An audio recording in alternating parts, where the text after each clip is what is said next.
guys, and welcome to the Mostly Disney podcast. I'm Tater, and I'm here with my buddy Andrew. Evening, everybody. And how is South Carolina? It's getting warm. Summer's coming. That's right. It's supposed to be 93 here this week, so ooh, a little taste of summer. Well, we have a little taste of Florida sunshine with us tonight. Beatrice is with us, and I've looked at your last name online, and I just now realized that it says Beadizfan. I was like, how am I going to pronounce that? Yep. Is that Portuguese? We're both trying to figure it out. We both had an aha moment. It's actually not my true last name. I'm trying to keep, my real last name off of social medias and stuff like that. But Beadizfan is my Twitter, my Instagram, all that. I have, email address with that. And so I've used it for many years just because it's kind of my first name, BEA. And then I'm like, well, Beadizfan. I love that it. just sounds fun. So it's my fun little social media, my superhero anti-name there. Well, and I seriously thought it was a real name. And then as I was talking to Andrew before we started tonight, I'm like, how am I going to? Oh, and then once you see it, you can't unsee it. Right. So, yeah. We're like, we're like, wait a minute, that says Beadizfan. Yeah. And when I tell people how to spell it, it's kind of like Disney, but with a Z. And it's like, you have to either know or you just, or you don't. Right. That's it. Like a license plate. You're trying to figure it out. What does that say? Like most Disney things, right? Well, my real name's not Tater, so that's not a real name. But I do have my real name, unfortunately, plastered all over, so I don't think I can hide anymore. I think I'm stuck. So I've made my choices. I'm going to live with it. And we know Beatrice from our WDW group, from Lou Mangello, who we just every week just tell everyone how great he is. But he'll pop in from time to time. That's exactly. Every now and again we get graced by his presence. But he really has built an incredible group on Facebook and with his podcast and everything he does. And so I've seen Beatrice post a lot of fun stuff, and she has all of our dream job being a cast member at Walt Disney World, which is what we all aspire to. Yes. Yeah. So tell us, this isn't something I meant to start, but I started a couple episodes. So tell us kind of your Disney story. How did you come to love Disney so much? So my parents, as my mother loved to say, we're not Disney people. So she was a reality person. That was my mother's quote. I'm not a Disney person. I'm a reality person. So I didn't grow up with this kind of thing, but I just always loved it. I still have my very first Pooh Bear that my father gave me when I was a baby. And nice. I took my very first steps with him. His little nose is worn out and everything. And I keep him close to me, especially in my office area.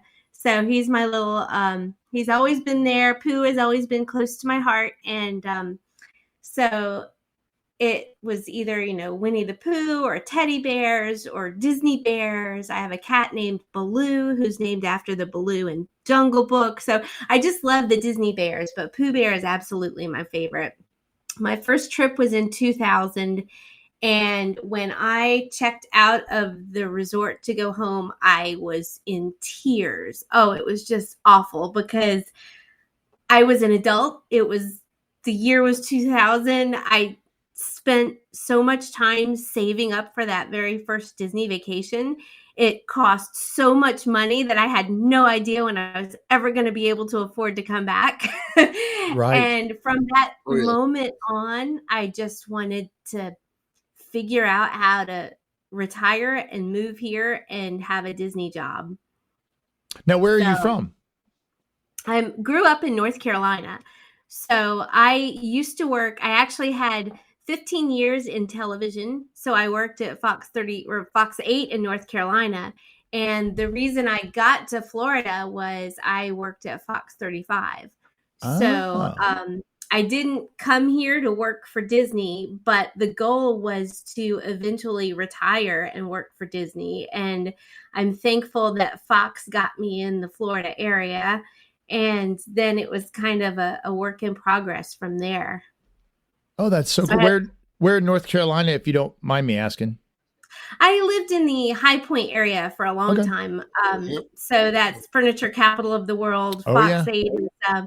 Yeah, in the High Point, Greensboro, Winston-Salem market, and have a lot of good friends that are still up there. But I traveled down here a lot and loved it so much. And I just wanted to end up down here. And I'm thankful that after 30 years in the corporate world, I don't want to see spreadsheets anymore. I don't want to sit behind a computer anymore. I have friends that work in the corporate offices down here. We've got some offices in Celebration, and they keep telling me, look at the job postings. We need you in the office. We need someone with your skills. And I'm like, you know what? As I call it, I want to be in the front lines. I want to see the guests. I want to, tell them to have a magical day. I want to just tell them where to go to see the fireworks or the parade or, anything. It's just wonderful to talk to them. I love hearing that because I was putting in when I was describing this, I was like, my wife and I, when we've had a bad day, we sit around and yell about how we just want to sell everything and move down there. And then when we have a really good day in the mornings, we're having coffee, we sit around and talk about how we want to move down there. And we've got it all planned out, and my whole life has been customer service. I'm actually not far. I mean, I'm in Virginia Beach. So I actually, in starting all this craziness, go down once a month, either drive or fly. So I mean, trying to be a long distance Disney content creator is challenging, but it makes it fun, right? But I'm in sales. I've been in the restaurant business. I love talking to people, right? So my goal is like, how many in your party? How many in your party? I could do that all day and be excited to do it. Exactly. Well, part of what I do is, exactly that. And you get to ask people, who's your favorite character, or who's your favorite princess, or, all the, we can see Cinderella's glass slipper, and then I'll see some kids with sparkly shoes. And I'm like, oh, do you have a slipper like that one? Just all these just random fun things that you can say. Kids are just the best. And so many times we learn things from the kids in the line. Like, sometimes when kids are in line together and as they go through the process of the line, by the end of the line, you've got a kid from this family and a kid from that family sitting on the floor together, just talking and playing. And I mean, it's not ideal to be sitting in the floor and like that kind of thing. But sometimes it's hard to figure out who's with what party because they've made friends in line, or I even do that, making friends in line. You just end up talking to people and then all of a sudden you've got a new friend. So it's just so cool that it brings out a niceness in people, and not every place has that magical feeling that I get when I go to Disney. No, it's so true. And that's what really, I mean, so my oldest made a pen pal, waiting for flight of passage one time. It was an exceptionally long line. We were just stuck maybe by chance, although, as the Incredibles say, they're, coincidence, I think not, right? Put together in the right spot for the right reasons. And they wrote letters back and forth. I guess technically they Instagram chat, but still, I'm an old man, so we wrote letters back and forth, and that's what I think of. Me too. But those are the things we remember, right? Like those little tiny interactions are the ones we carry with us forever. I can think of a guy. He just happened to be from Virginia Beach, who took our picture for a photo pass over by Yak and Yeti, and it's one of the greatest customer experiences I've ever had in my entire life, and I'll cherish it always because he was so good. We had one of those same moments at Sci-Fi here recently. The cast member and my daughter hit it off, and he had her laughing and cutting up. And of course, I had to leave a cast member a compliment, but she still talks about that dinner we had. And it was only a month ago. Yeah. She still talks about it, but just the little tiny things. And my dream cast member job, boat captain. I'll drive a boat. Boat captain. That's a good one. Yep. Drive a boat. I knew someone who did that. That would be great. Yeah. Or my dream job is to be a character attendant, and I just want to run around Fantasyland with Peter Pan and never grow up. But my favorite character is Pooh Bear, but yet my ideal job would be just to run around Peter Pan's Fantasyland and just, Peter Pan and Wendy. That'd be great. All right. But And look, if we ask the wrong questions, you can't tell us. Just let us know. oh yeah, I would not say Right. anything. Just like any job, there are certain things that are proprietary that you Yeah. can't just mention. Oh yeah, And absolutely. but yeah, So, absolutely, it's just a dream come true. so is that a difficult job to get? Like, I mean, do you have some choices of like where you want to go? Are you able to kind of maneuver yourself through the company that way and aim for places? You can. I am actually on the wait list for it. And it's something that is a very, very long wait list, which is understandable. And I specifically want to work Magic Kingdom because so many of our guests that come through, they call Magic Kingdom Disney World. They're Right. like, Oh, yeah, absolutely. they just call it Disney World. And we're like, well, which park? And they're like, Disney World. So I love Epcot is my favorite personal park to play in. I love the countries, but my favorite park to work in, I want to work in Magic Kingdom. And I love characters. I love to work with all of them, and that would be my dream. So but it's a process, even when you put in a transfer, you can be on a wait list for a year. Wow. And so yeah, it's a lot of people like to move around in the company, and it's a great way to move up from college intern to part-time to full-time to get your dream job and work your way through the ropes and all over the place and learn all kinds of great skills. Wow. What do you think the most, like, what's the most competitive job? What's the one everyone wants the most? I don't know. I mean, I feel like a lot of people, it depends on if they want to go more the business route or the entertainment route, or that kind of thing.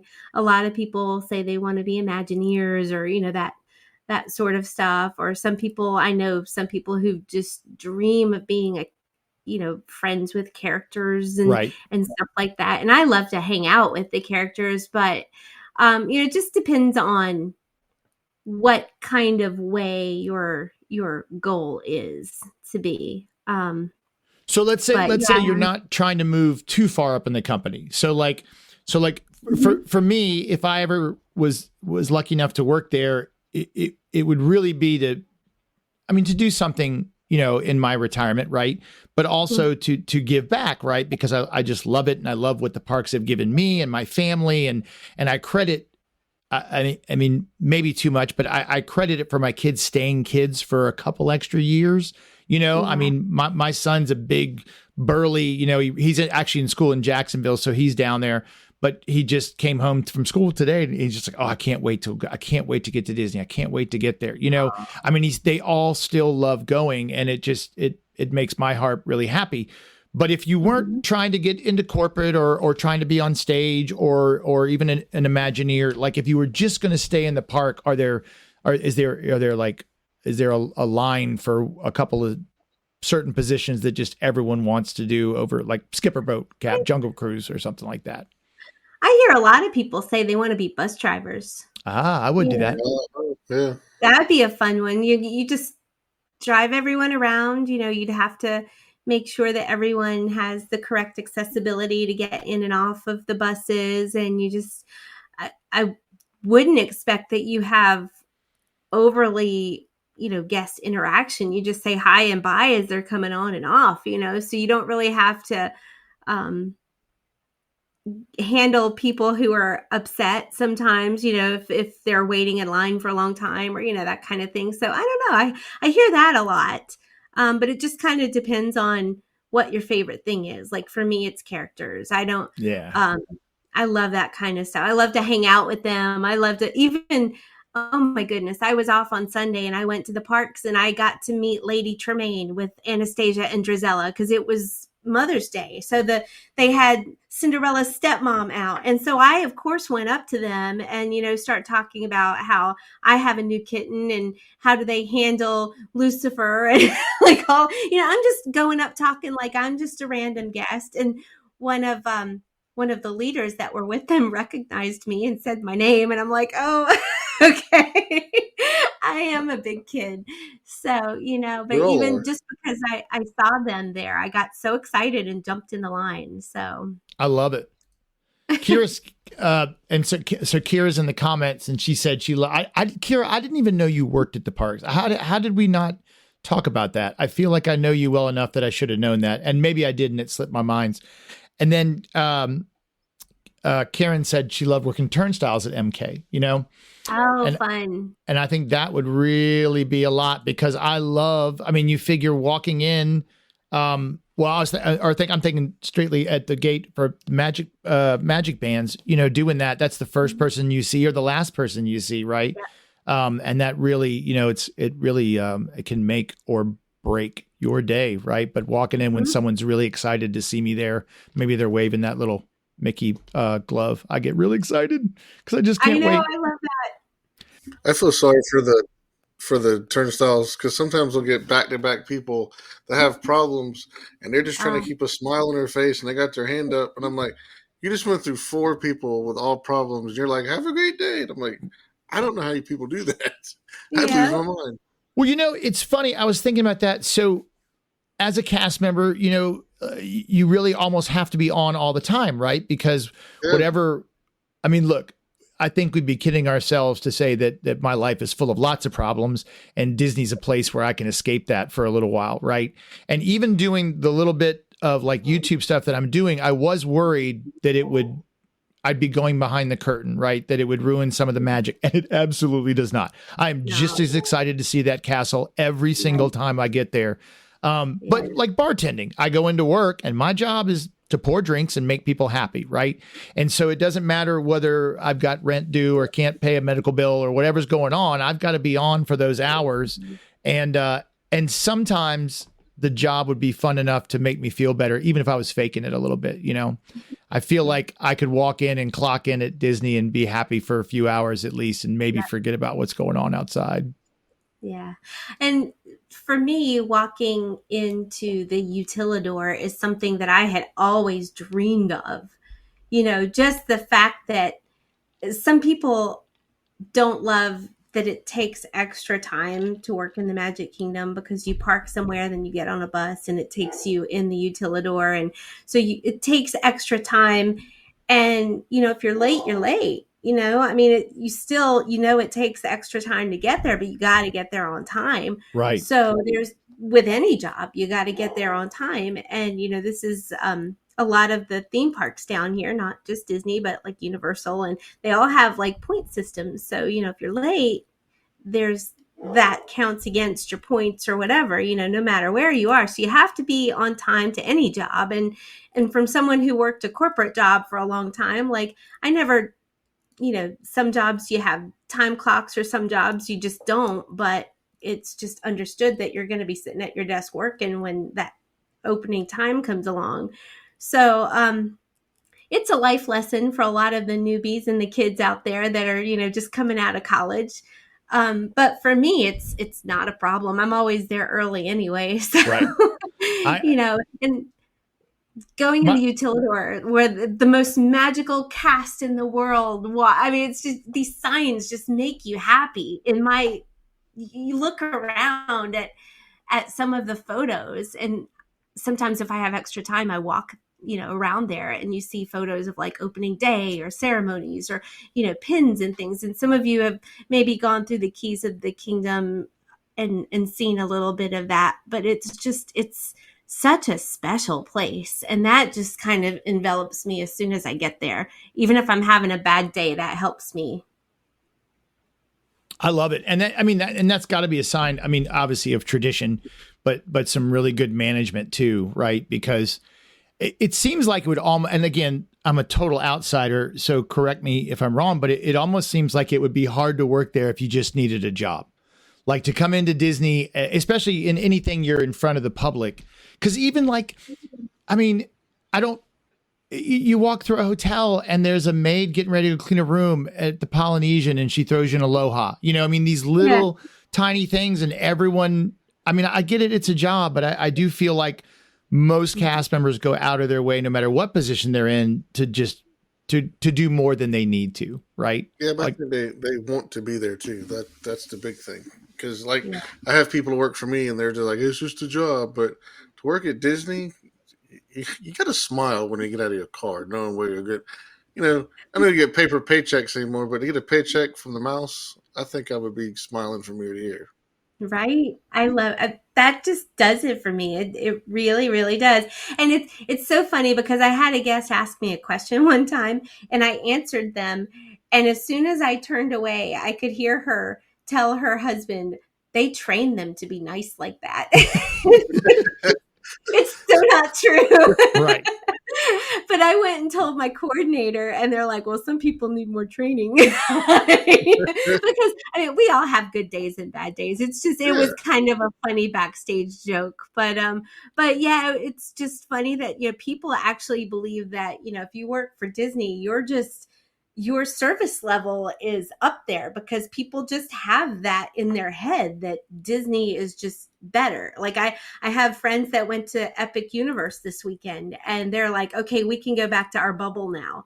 I mean, it's great over there. It's thrilling. It's different. It's new.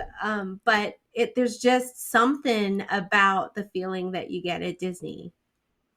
That is interesting. And so we talked about it a couple weeks ago. I have not been to Universal since I lived in Florida, which was 96 or 7, something like that. So I have not. We keep saying we're going to go, and we are going to go. I want to go. Like I'm not like an anti-Universal person. I'm not one of those people. But even watching some of the videos, and I was going to bring him up anyway, but Jeremy Stein, I don't know if you know him from Main Street Magic, but his merch says "Be nice to cast members," and so whenever I wear that shirt at the park, they're all it's always like I get a lot of high fives, which is nice. Yeah. But we appreciate that. Yeah. Well, I mean, it's fun, and they but he went to Epic and loved it, but again, kind of mirrored what you're saying. It's missing that magic, right? There's something, it's not necessarily bad. It's just different. It doesn't, I mean, I don't know if that's the people or like I say, the tradition or the training or just something about walking through those gates that makes you feel that way. Well, we walked into Sapphire Falls, the hotel there at Universal. Of course, everybody said hello, but we walked in and it was just like, oh, this is kind of a letdown. It just feels different. I know it's a 20-mile difference in traffic, but just when we walked in the hotel, it just didn't we were waiting for this big, and it was like, okay, it's just a hotel. And you know what I think that is? Honest to goodness, and this is just me being me, I think it's in our head. We know we have Uncle Walt in our head from, Sunday night, 7 p.m. He created this. He wanted this to be so special. We can picture him walking through the park, picking up trash, saying hello. Like we can, all of that, I think, is what does it, because I know a lot of cast members, many people work in both places. So it's not the people. And a lot of the Imagineers go back and forth. They have a lot of people who have done Disney things that have created those Harry Potter Wizarding Worlds and, the Ministry of Magic and all. They have created the same things as the same people who've created, Beast Castle and all of these things that we have. So I, honest to goodness, just believe that, and possibly people, make funny comments about this isn't Disney. We don't have to be that way here. So I think it's in our head. I really just think that it's our expectation that Disney is above and beyond service related. People will say, oh, what are you going to give me because I had, this happen or whatever. They just think Disney's supposed to, like, everybody's supposed to be walking through roses. And if anything bad happens to you at Disney, people are like, oh, I can't believe that something happened. It rained today, just right. Whatever it is, we don't have a bubble above our world. But we do our best. And it's got to, I feel like it must be getting difficult. So it requires a lot of planning, right? Like Disney, mm-hmm. And I love doing it. Like I really enjoy, making reservations. And like I was looking funny, Andrew, we talked about it a couple weeks ago. There's no sci-fi drive-in available for lunch while we're there. So now every morning at 6 a.m., I get up and hit that reservation and start looking. And I know there's a site, I can't remember the name of it, you can pay and they'll do it for you. But man, I like finding that reservation myself. Yeah. But I can imagine, and we did see someone who'd gone over to guest services and gosh, they were trying so hard, but the people had kind of just stopped in to try to come in to do Disney Hollywood. And it's really difficult to stop by for a day. Like, I don't know if they were traveling up the coast and they said, oh, let's go by, like we joke about picking up a little magic, but it's very difficult to pop in for a day. And I can imagine if you're not prepared for that and don't understand it, that it could be very difficult to explain as a cast member to why you're not going to be able to get on Tron very easily, Well, I mean, now there's a line, but before when it was, you had to, do the 7 o'clock and the 1 o'clock, get virtual queues. And if you missed it, you missed it. It was over, Tough. And it's hard to tell people that, there are a lot of people that just don't live, eat and breathe Disney like we do. And they just don't know. Years ago, post-COVID, but before I went to work at Disney, I was a travel agent for a bit, and someone just decided that they were going to come here on spring break, and they were from New York. They didn't know any better, and they actually drove in, parked at the TTC, went to the gate and thought they could get a ticket, and they paid for their parking. They didn't see the sign that said you needed reservations, and somebody told them to call me because they thought that I could help. And I said, are you at the gate right now? And yeah, well, they told me here that they can't give me tickets because I don't have a reservation. And I said, well, I couldn't help either, and I was trying to help them make the best day of it. And they did have a very good day. It worked out well for them. But back, decades ago, you could just come down on spring break and show up at a park and go ride rides and not have this massive 3-month plan out, And that's how we got started. Now, I did go as a kid like twice, though. It wasn't something we did, all the time. But I do have fond memories of Pirates and being a little kid at Disney. I think we stayed at a Holiday Inn somewhere between Tampa and Orlando because we would go over to Tampa and go to Wiki Wachi and do that and all kinds of stuff. But we literally started becoming a Disney family because my wife's a teacher, and it was like maybe 2 weeks before spring break. And she said, if you don't get me out of this town, I'm going to kill us all. I'm just going to go postal. I mean, she was just at her wit's end. She needed to leave town. My twins were 1. My oldest is 15 months older. So 3 kids in diapers. I made a hotel reservation and we got in the car. No idea what to expect. And very low expectations though, right? Like, I don't even know if that first year, if we rode anything. I mean, I think the kids were free. So they were under 2. So it was just Kay and I paying for tickets. So pretty cost effective. And we just walked around the park and immediately made reservations for next year. And that was 18 trips ago, right? 19 years ago. Sure. I love it. So it's much different now. And then the interesting thing, and the thing that I really can't wait for, is now going on my own sometimes without having to, making sure we get all the rides. Like my wife and I came down and we did Epcot and Animal Kingdom without any attractions. We just walked around and saw shows, but no rides, no coasters, no standing in lines. And it's 2 of the best days I've ever had at Disney. Isn't it great? I'm thinking to myself, when we get down there, we could just go over after dinner and have a nice walk around the hub. I'm like, oh, I can't wait. Oh, I was worried spring break was our first daddy-daughter trip. So I told her, we're going to do whatever you want to do. We were going to Hollywood Studios and Epcot in Animal Kingdom. We were going to try to make it a Magic Kingdom and never made it. But by 12 o'clock every day, she's like, Dad, I'm ready to go to the pool. Back to Riverside we went, and back we stayed at the pool. That was probably one of the most laid-back trips I've ever been on because it was on her schedule and her time and what she wanted to do, and I didn't care. I just enjoyed being with her. And that's what it's about, right? That's what happened to me when I became a DVC member. And you worked for DVC as well, right? I did for a bit, yes. Right in the beginning of COVID, yeah.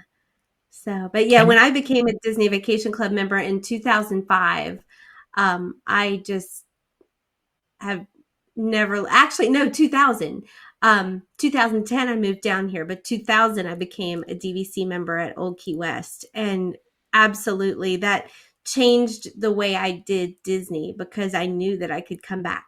That first trip in 2000, I didn't know the day that I was leaving was the day that I looked at Disney Vacation Club. So that's how I was like, oh, I can come back again. This is great.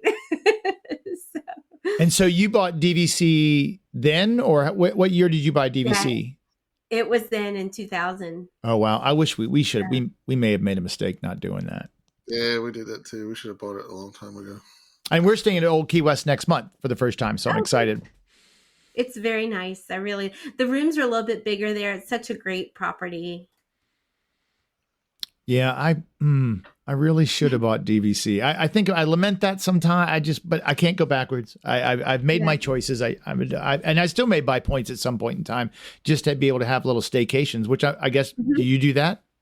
I do. Actually, in July, I'm going to Vero Beach for Friday through Sunday. Because in June and July, they do the turtle nesting and that kind of thing. So I want to see the sea turtles. So actually this weekend, I just booked a quick little $15 turtle walk.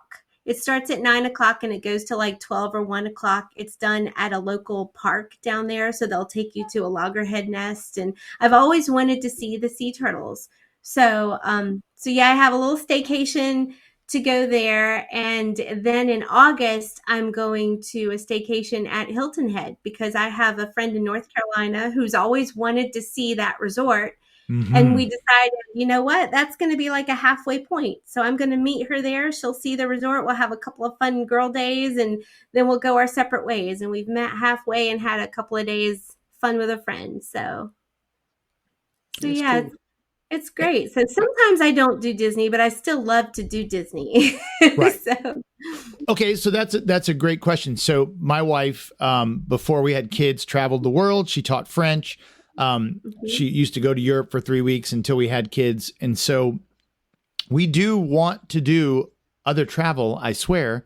And my friends all think I'm crazy. But when it comes down to it, we end up right back at Disney. So being at Disney all the time, are you taking vacations that aren't Disney anymore? Or I do. That moving here allowed me to vacation elsewhere because I can see all the festivals. I can see all the things that happen here without taking a break the bank vacation, 5 times a year because I want to see the spring. I want to see the art festival. I want to see the flower and garden. I want to see the holidays, the Halloween, the Christmas, so I don't have to vacation here. I can see all the festivals. And so now I can go on other vacations. And I'm planning to go to Helen, Georgia this year to Oktoberfest because I'm German and have never done that. My parents went years and years ago, and their big beer mug is my iced coffee mug now. If I need an extra shot of caffeine there, I have my big beer mug for coffee. So, but yeah, I just, it's just to be, seeing something different in my culture. And I just love that kind of thing. I've done an Adventures by Disney trip in Wyoming. I've done the California one where I went in Walt's apartment, and that is on my bucket list. I cannot wait. So my oldest kid just got an internship with Pixar. So they're really excited, and they're heading out in into this month. So my wife and I are going to go to California this summer at some point in time. But I really wish I'd signed up for that with Lou and that ADB and done that because I really want to do that California Adventures by Disney. I mean, it just seems incredible. Absolutely. I've got a trip next year planned for Paris where I'm doing a river cruise. It starts and ends in Paris. And then I am going to have a little bit of Disneyland Paris in there at the end.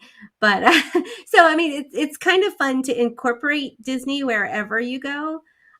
Which is something that I like to do. But in fact, I have, for my Helen, Georgia thing, I have a German dirndl that is kind of Minnie Mouse themed. It's kind of red and white polka dot, and it's truly a German dirndl that I got in Epcot in World Showcase. So I like to somehow find ways to incorporate Disney into other travels, but it's not always to Disney places, so that's fun. I love it. Well, and Karen says Alani is great, and that will probably be our next, even though it's a Disney trip, our next big trip, because my wife has said if I don't take her to Hawaii, she's going to divorce me. I don't really think that, but she might be close. And then after that, we really want to go to Tokyo, but it becomes hard because I could go to Tokyo and just go to Disney and leave. However, the expensive part of that, or the most expensive part of that, is getting there. And it would seem like such a waste to not go to Kyoto, to not go to northern Japan, to see some of these things and really absorb that culture, which I'm just so fascinated with. Like, am I going to get back? I mean, it seems like I have to do it all at once, but then the price keeps climbing and climbing and climbing. And it just, I don't know. It becomes very difficult. So I would recommend, if you do that, to try to do the Adventures by Disney and see if you can get it incorporated into, the parks and the outside, because they will take you everywhere you need to go, and they will have an ambassador that speaks the different languages and gets you where you need to be and makes sure that everything is smooth. You feel like you are like royalty on those Adventures by Disney, because they just take such good care of you getting into places, getting to and from places, checking into different hotels, everything it's wonderful. Well, I've got 3 kids in college, so it makes it hard to swing the ADB, especially for all. If it was my wife and I, maybe I could put that together. But then you had these other 3 kids, and I love them so much. I got to take them with me. Exactly. That definitely adds up. And then when you get into Europe, a lot of times you don't have more than 2 in a room. I found out as well. So you have to get more than 1 room in places, which really adds to a lot of things too. So definite valid points there. but I can dream. I put it all on my dream board, and I visualize it. I close my eyes and just tap my heels 3 times and figure something will happen at some point in time. Yeah, fun. So I'm just out of curiosity, because I find this kind of stuff fascinating. I listen to a lot of Lee Cockrell and his son, and how they manage Disney. Do you guys have, like, I know you have training, but do you have, is there often training? Do you guys have a lot of meetings and trainings for customer service and what goes on? It depends on the area that you're in. With what I do, I don't have a lot of different meetings like that. But a lot of times, if something changes along the way and whatever it is that you're doing, you'll have an update on this. So we have a lot of, updates every so often. We get, kind of reassessed and that sort of thing, just to go through it again, make sure it's all fresh. Because sometimes if a certain situation doesn't happen a lot, then maybe you'll get out of practice or that kind of thing. There are audits, there are questions that people will ask that, you just have to know those answers. And, some of it might be safety related, or, whatever the efficiency related, that kind of thing. So there's a lot that all angles of the cast member do, whether you work in offices or leaders or coordinators or just, attractions or all sorts of things. You have all sorts of things to remember in the 5 keys. So now we have 5 keys. There used to be 4, but it's such a good thing to teach in any business. The 5 keys that we teach and learn are safety, courtesy, inclusion, show, and efficiency. So when you think about it, safety is very, very important. So that's what we keep in mind first. And then courtesy, we want to be nice to everyone and include everyone. Make sure the show is good. You want your area to be clean and welcoming, and efficiency. I mean, just any business could use a lot of what we learn. So I think that the college program and the things that these kids are coming in here and learning, it teaches such good values for work ethics. So it's such a great place. Well, and it's universal that, I mean, I've done hiring and firing, and a lot, but employers love seeing Disney on an application, college program, or even if you work there for a summer. It's kind of like being an Eagle Scout, right? It just translates. It's gonna put you, if they know anything about how Disney runs, then they're going to be excited that you worked there at some point in time, right? It was so important for General Motors. It was part of our criteria that we had to take Disney training. Oh, that's great. Even the porters that pull your car around at the dealerships had to take it. Everybody had to take it. It was part of the criteria. Now, and you work in Fantasyland, right? Yeah. So you mentioned that earlier about Mickey's Philharmonic. When I was there a couple weeks ago, I had not done that in a long time since they redid it, and it is spectacular. Isn't it great? Oh, I love it. I mean, it's really the Coco one. I did because I wasn't expecting it. I'm looking at it and going, "Gosh, I haven't done this in a while, but I don't remember." And then when Coco came on, I know I haven't seen it since then, because again, even though my kids have always been relaxed, and because they know we're coming back, they're like, "How long's Peter Pan?" 40. Well, we'll do it. We'll do it next time, Dad. They're pretty good about being very judicious about how we spend our time. And like Andrew said, they love to get back to the pool, because we could almost not go to the parks. Almost. Just staying at the resorts. They've made them so great that it's worth doing. But I was just knocked down by how good Mickey's PhilharMagic was. Well, and it's funny, the other day I had some guests that asked, what is this? Is this a ride? People ask all the time, and I try to explain it. And it was two adults, and you can kind of gauge their faces at what they're thinking when you're explaining that, it's a 3D show that you'll sit in a theater, you'll get the glasses, it's got lots of fun music and great characters, and they're just kind of like, it's not for me, I don't have kids. And so I look at them and I said, and you get to sit down in an air-conditioned theater for 15 minutes, and they're like, oh, you sold us. I said, the show is really, really great. But, sometimes you just kind of got to know your audience. And when I tell people that don't have kids, you'll get to sit down in an air-conditioned theater. The music is great. The different movies that come through. It's a 12-minute show, but you'll sit in a theater for 15 minutes and you'll be happily entertained. Then they're like, oh, you sold us. And it really has with the new stuff even added in, it still gives me that feeling of when I was a kid watching the reruns of Mickey Mouse Club, when they would go to the cartoon vault and open it. It has that feel of Donald versus Mickey that I just loved as a kid anyway. So it transports me back. It's so great. It truly is one of my favorites. And even, working there, I don't get tired of it. We see it a lot, but I still just really love it. And part of what I love about it is, if I am in the theater, I get to be in the back and I see some of the guests that are just so excited when things happen, like the kids that go Tinkerbell, or just they jump when the effects happen that they don't expect, and you just see their faces, or you'll see the parent looking over right or left to the kid, and to see the reaction of their child, and to see that makes every single show wonderful to me. Like I don't. You say that, and it's so true. And I used to take the camera, because I was born to do this video stuff. I just didn't know it. I should have started earlier.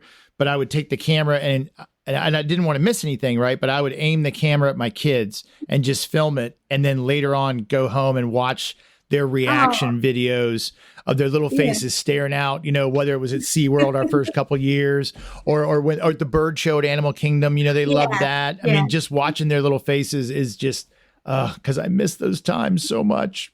They're still great kids, but they don't let me carry them around. We don't do piggyback rides much anymore. Oh. So, all right. So you got the parents cooled off. What are you like? Do you have friends who haven't been to Disney, or what would you tell from a cast member's perspective to us on the best way to enjoy our day at the park? Things we should do that maybe the amateurs don't know or forget about. I will tell you things that I have learned from people that I think are brilliant. Some people, when they get their strollers, you have those rainy days or that rainy 20-minute spurt that comes in. I've seen people get like, go to the dollar store, get like a dollar shower curtain and cover your stroller with it. It's unbelievable. Just cover the stroller with a shower curtain. Just make sure that you clip it or something so it doesn't blow away when the wind blows. I've seen parents that put the Apple IDs on the stroller, and they're like, I know my stroller is 10 feet from here. So, that you can find your stroller. I've seen people put those on their children, like on their shoelaces or something, so that, if your child gets out of viewpoint for a second, you can, find them quickly and easily. Although we're great at helping with that kind of thing too, but we never ever want anyone to, take their eyes off a child, because it's scary even for that brief moment. And we were outnumbered, right? There was 3 kids and 2 parents, and we started at 1. So that we got a runner, we're chasing somebody down across Dumbo real quick. Yeah. Oh yeah. So those are just those little Apple ID tags or air tags. Those air tags on strollers or kids, or the shower curtains, or quick, easy, inexpensive ways just to keep the stroller dry, so that at least the child can be completely covered and dry when they get in there. Because rainy season, you never know.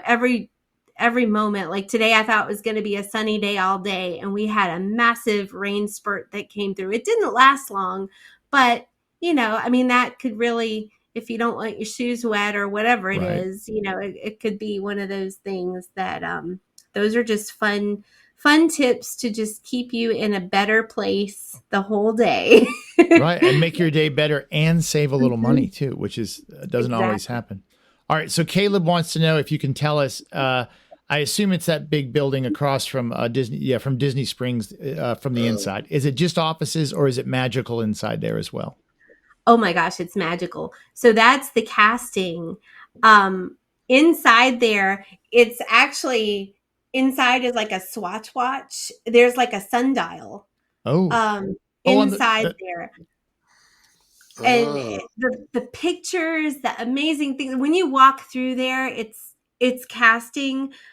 But I just love seeing all the pictures and all of you walk into the building, it says casting, or you'll see, the 7 dwarfs, or, just that kind of thing. And it just gives you this amazing feeling, which is why I think we have it in our head that, just Disney is above everything else when it comes to businesses and things. And when we go to other parks and other places, I'll go to other resorts and be like, oh, well, it's not Disney.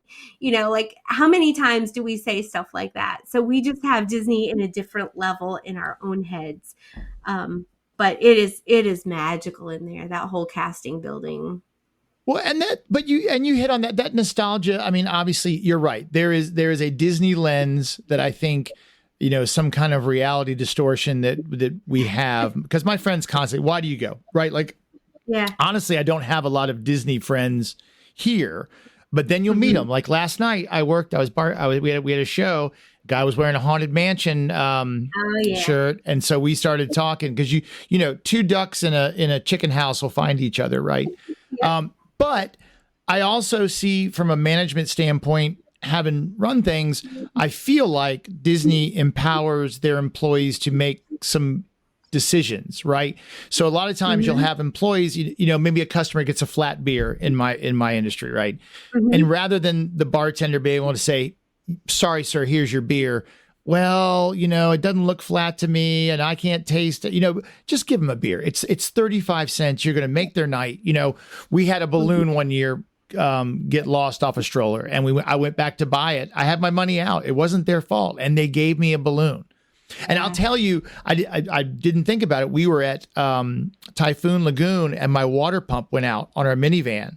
And so we had it towed. We were staying at Wilderness, got it fixed. And when I went to go get it, I asked if they had a shuttle, and they gave me a piece of paper. They said, give this to the driver. Okay. Well, I got there, and it was like an $85 cab ride or something. It's a long time ago. And I gave him the sheet, and he goes, oh, you're good. Thanks. Disney took care of it. I'm like, well, let me tip you. He's like, nope, they tipped me too. We're good. I really appreciate it. And that, whatever they spent, call it $100, again, made me a fan for life. So it does seem like they empower you guys to make good decisions for customer satisfaction. which is there are different things that you can do in order to help situations, and different people have different roles and that kind of thing. And maybe you have to get somebody to do certain things, but sometimes you might know just a way to smooth over something. Sometimes a sticker will solve my problem. A little Mickey sticker, will solve my problem and move me on my day just fine, which I think is wonderful. I'm going to scoot out of lens here for a second. I just have to plug my computer in. Oh, sure. Talk amongst yourselves. We'll have a little Mike Myers coffee talk. Discuss amongst yourselves. Oh, a little verklempt. I didn't realize that I didn't have it plugged in. Yeah, and so see, Karen says the same thing. Realize it wasn't there.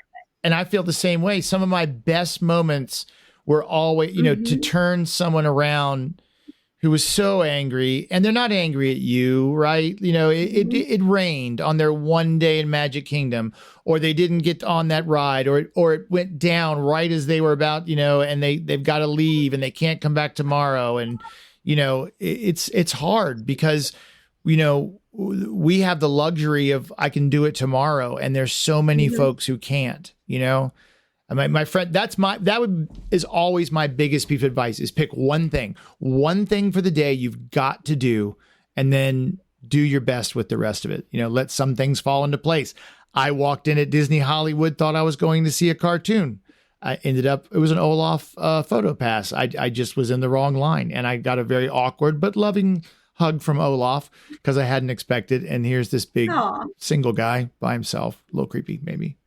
Does that do vloggers bother you? Do you get tired of seeing people with cameras wandering around? No, there was a pregnant pause there. There was a pause. How do you tell me you don't like that with?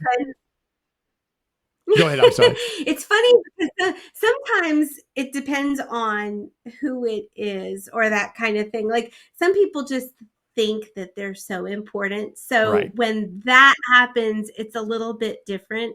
But sometimes if you see somebody walking into Mickey's PhilharMagic and they're live on Facebook, and I'm looking at their screen and I see that there's a little red thing and there's maybe people commenting, and I always just kind of jump in and say hi to them too. So it kind of depends on the moment and how. Maybe it's the personality of the person, whether they think that they're just so high and mighty kind of thing, or whether they're just an average Joe that's just sharing the moment with people who can't be there. So that's where I differ in that whole situation, I think. So every experience I have has been great. I've had cast members jump in the camera. Are you vlogging? What are you doing? I try to be as unobtrusive as possible, like to the detriment of my video probably, because I feel like my doing this, even though that's what I love sharing it and I want to do it, is secondary to someone's vacation, right? Like the kids come first, and then parents and families, and then me way in the back with my stupid camera talking to myself. It's much easier with my families there, right? Like when my wife can retire and go with me, we play off each other. And then it really is, that's really what I'm doing is family videos, and then I'm publishing them. I don't, I'm not trying to get first in line, right up by the screen, a big camera. I really just want to present little days at Disney. So I try to stay out of the way, but I feel so awkward. I feel so weird doing it. Like I was just. My thought today, when you said that originally, my first thought was the person that I saw on the carousel with this long selfie stick, which isn't even really allowed, but it wasn't even seen until they start moving, and then they extend the thing out, and you're trying to get them to bring it back in and rein it in a little bit, and you're not supposed to have that, and but they know that it's not allowed, and they try to hide that kind of thing, and so that's where it gets a little complicated. Yeah, it's just, there becomes I guess, and I learned from Lou, right? I learned to be modest and giving, and that's what he does and why he's, I'm sure, so successful. And that's what I want to do too, because and some people love it, right? Some people are like, oh, do you have a vlog? They want to get involved and ask questions, and that's great, right? But I want to be as invisible as possible while I'm in there. It's not about, I'm not trying to make videos of me, right? Like, does that make sense, I guess? Yeah. So but I always wonder, like, the cast members going, oh, geez, here's another guy getting on the people mover with a camera. No, it's wonderful when it's someone sharing the moment. It's just, if someone's personality is just, a lot, Well, it and can be a little complicated. I'm a little Pollyanna, right? Like, I'm a little, I like to be naive. So, Yeah.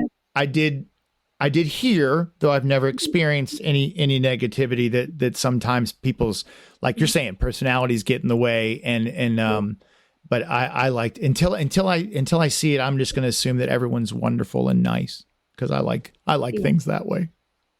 Yeah, I usually try to wave and say hi. If somebody's going by, just going, "We're coming in to make you spell her magic now." Oh, I'm going to get my glasses. It's just so fun.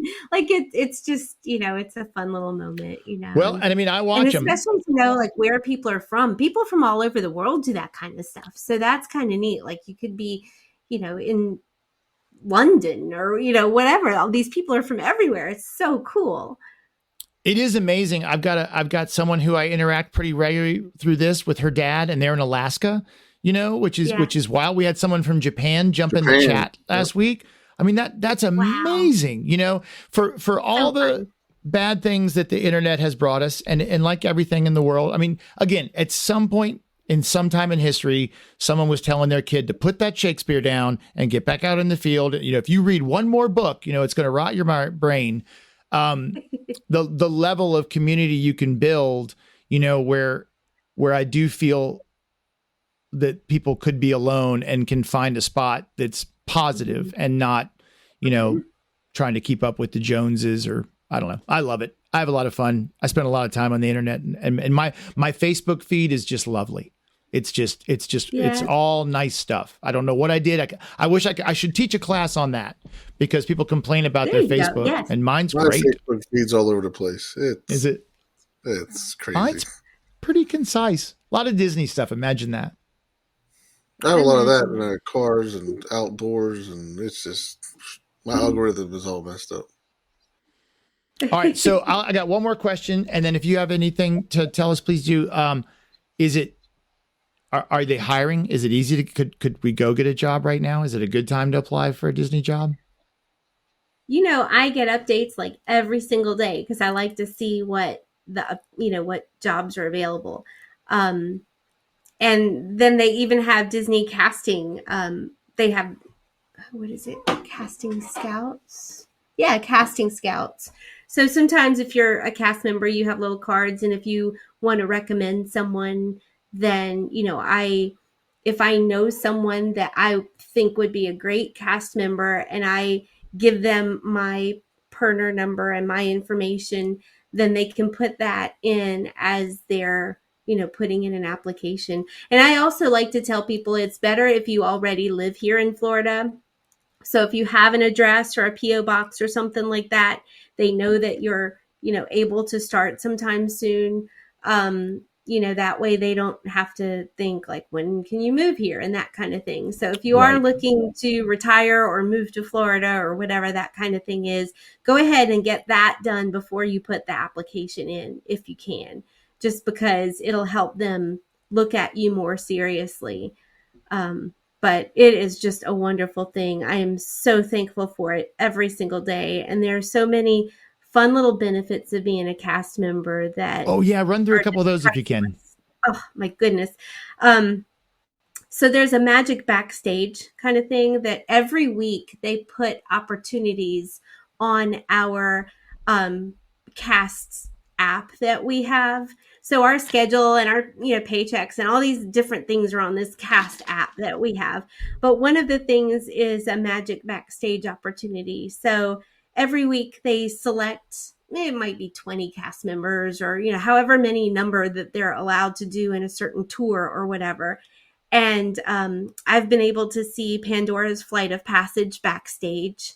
So basically those backstage tours that they might be able to give someone, it's done for the cast, and it's like 6 a.m., before they open. So you have to get up and be there super early. You have to go in the cast entrance of Animal Kingdom or whatever, you have to show your credentials and all these things. But you get this backstage tour. So I've been backstage in Flight of Passage. And then just a month or so ago, I was able to do the Millennium Falcon Smuggler's Run. So I got to go backstage. I got to touch the Falcon, like inside, where the entertainment usually is. And so we got to go inside that little brigade where they usually have the entertainers standing there for photos, and we got to touch the Falcon and see a lot of the fun things backstage is, how the details of the ride, the attraction, like how many people can be on it, or, how many different things they might have, and the sizes of different things. So they give us a lot of fun, informative numbers that they give you all in the different backstage tours that you can take. Every year there's a cast appreciation party. So once a year it's backstage, and you'll go have lunch and take some fun photo opportunities. Working in the Magic Kingdom, we have the Utili-doors. So sometimes it's almost like there's a little health fair, or, make sure you hydrate. They're giving you little cuties, or, telling you ways that that you've hydrated enough to be outside, or cooling towels that are appropriate that you can wear with your costume. Little squinters or different things to make sure that electrolytes and hydration, they're so very, very good to make sure that, are you okay? Do you need water? Do you need a squinter? Do you need something like, sometimes they have these little electrolyte pops, like freezer pops. So, the operations team for Main Street might come off of the parade and go get freezer pops because, it's hot.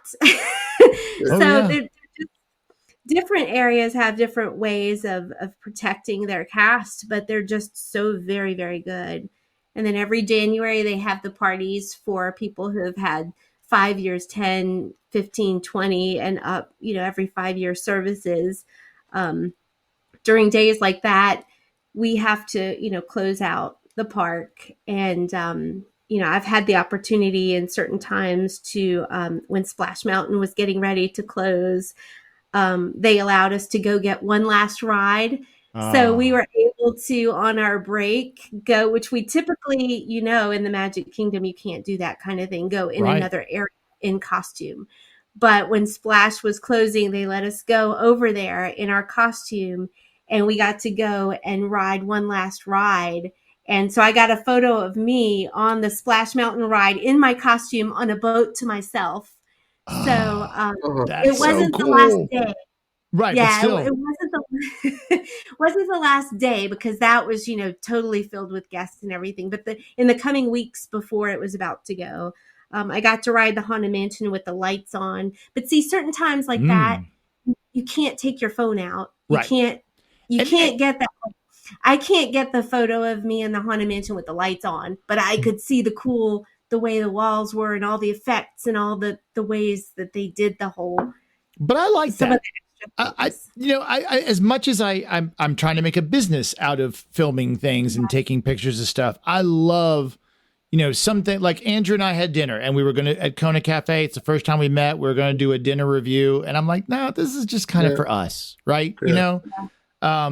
I had dinner at Kumite and I just decided to just enjoy it. I'll come back, because then it's a work trip. Right now I have to go back. And maybe do something on it then. But it was such a special night. Why ruin it with that stupid camera, right? So yeah, there are a lot of great experiences.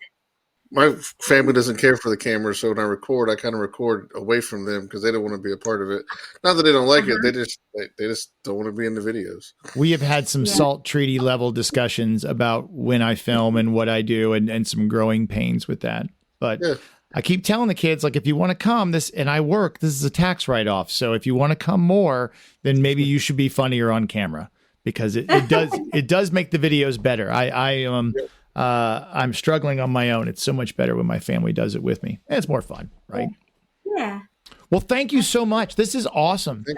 I mean, an hour and 15 minutes. I told you, I never know how long it's going to take. I could still keep talking. And you are welcome to come back anytime.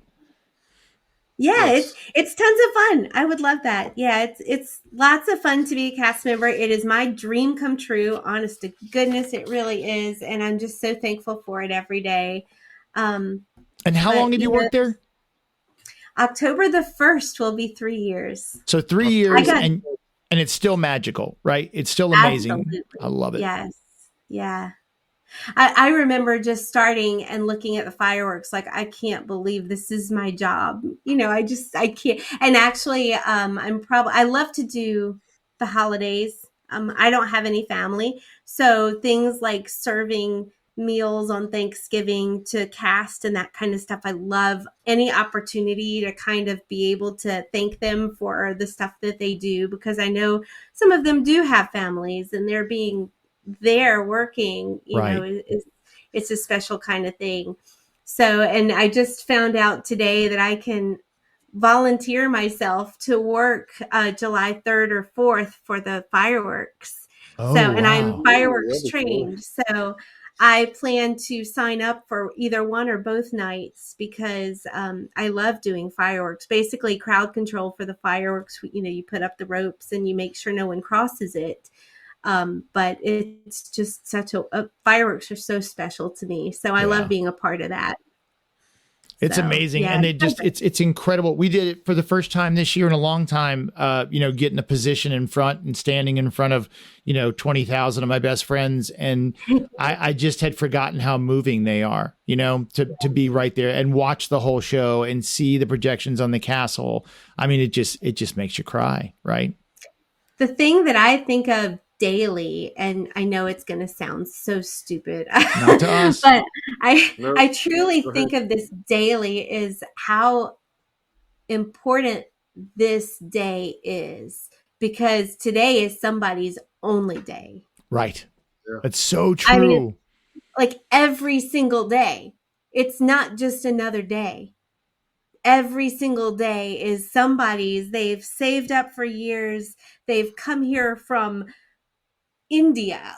Who knows? They've come here from wherever and they've spent so much time saving. And you see there's entire family of parents and grandparents and little children and all these different whole families together. And this is the only day they have. So it's so important and it's so wonderful. And I'm so thankful to be a part of it. I mean, to just be a part of their life for that one special day that's going to live in their life forever.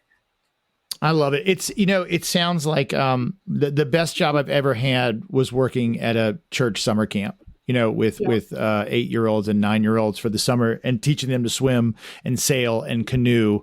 And it really feels like working there is like that, because you're just adding this magic in every day. And who gets to do that? Who gets to put magic in someone's life every day? Beatrice does. Well, thank you again. I mean, this has been great. You can come back anytime you want, and we'll be down in June, so we'll come look for you to give you a high five in person. Please do. I'll be looking for that shirt. That's right. Yeah, I'll wear it. I will definitely wear it because it's so true. Check out Mouse Gears. I'm going to do the ending short. Please go by But Mostly Disney and watch the video. Subscribe to the newsletter. And come hang out with us each week and talk about Disney. Thanks, Beatrice, so much. So generous with your time. Really appreciate it. Have a good night. Awesome. Appreciate you. Karen, Caleb, everybody. Good night, guys. Good night. Thanks for being here.